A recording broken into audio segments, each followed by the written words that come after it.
The end of this week's Parshat brings on the story of the Makalel, Shlomi bat Divri, who goes out and he curses God.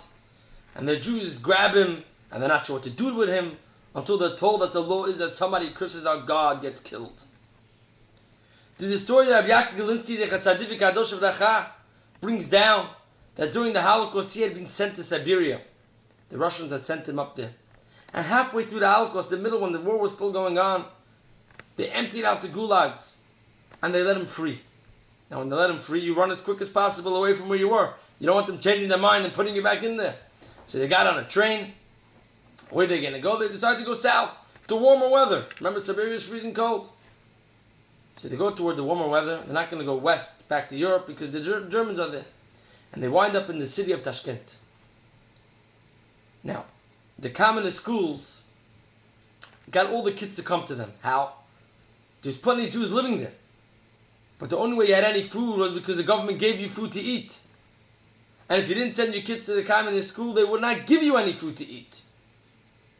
That's how they got all the Jewish kids to come to the communist school. And they got all the kids together in class. And the communist teacher looks at all the kids and says, let's all pray to God for a candy. And all the kids, they grew up in Jewish houses, they knew what it meant to pray. And they all start praying to God for candy. And obviously no candy falls. Then the teacher says, let's ask Abba Stalin. Let's ask Daddy Stalin for some candy. And all the kids say, Daddy Stalin, please can we have some candy? And all of a sudden the candy starts raining in as the communist teachers throw candy to the kids.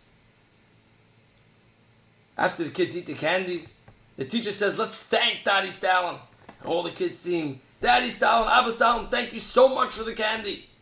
And then the teacher says, let's now pick up a middle finger to God. One of the kids says, hold on a minute. One of the kids gets up and says, teacher, didn't you do all this to show us that God doesn't exist? So if God does not exist, why do I have to pick up my middle finger to him? Little kid, he himself understood this. From then, they already started getting all the Jewish kids to start going to a more Jewish-centered school and not to the communist schools. What do we see from here? There's two kinds of people in this world. There's one person who knows that there's a God. He agrees that God exists. But what does he do with his day? Cursing God out for every little thing that goes wrong in his life. The good things he doesn't thank God for. The good things he thinks he did. But everything bad he curses God out for. Lives an entire life with one goal, to curse out God. Like Shlomi bat Divri, like the Communist Party in Russia, like Nimrod, like all these people. And that's the wrong way to go in life.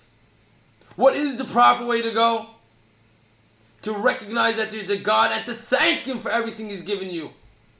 There's so much that you have in your life. A majority of your life, just about everything in your life is good.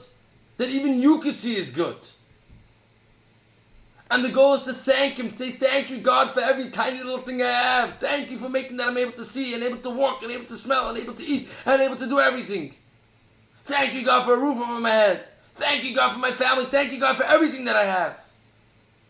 And then those few little hiccups in life.